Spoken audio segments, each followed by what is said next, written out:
Росгвардияның Козан полкында әлемгә плацта хөрмәт белдерделәр. Россия байрагын ил гимны яңгыраган вакытта күтәрәләр. Соңыннан ведомство хезмәткәрләре һәм хәрбиләр тантаналы йөреш оештыра. Түбән Камада махсус хәрби операциядә катнашучы ир-егетләрнең йортларына Россия әләмен элеп чыктылар. Барлыгы 140лап йортта флаглары җилферди. Кама РТГ балалар лагерында ял итүче малай кызлар да бүген бәйрәм оештырды. Ә кичен шәһәр телемонарасы әлемнең 3 төсе белән яктыртылды.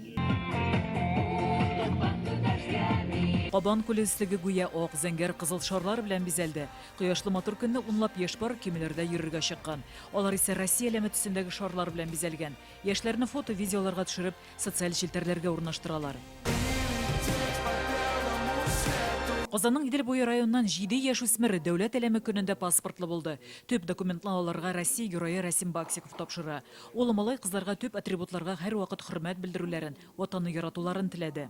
Я немножко завидовал, ребят. Мин балаларга ак көнләшү белән карадым. Паспортны шундый истәлекле көндә алалар бит. Паспорт алу минем өчен мөһим әйбер. Мин хәзер үзем генә сәяхәт итә алам. Актанышның бүләк лагерында да бүген дәүләт әлеме көнен билгеләп үттеләр. Анда 100дән артык бала, аларның идаманнары һәм мөгаллимнәре катнашты.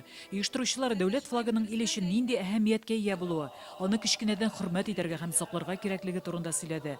Укучылар Россия флагы белән бәйле викторина сорауларына җаваплар бирделәр. Бүгенге чара менә шул балаларда патриотлык хисен үстерү максатыннан эшләнелә. Ознакайда иртәдән патриотик җырлар яңгырый, Үзәк мәйданы волонтерлар шәһәр халкына дәүләт әлеме төсендәге тасмалар таратты. Аларны яшьләр, балалар һәм өлкәннәр күкрәкләренә тактылар. Татарстан дәүләт советы рәисе Фәрит Мөхәммәтшин социаль челтәрдә үзенчәлекле видео урнаштырган.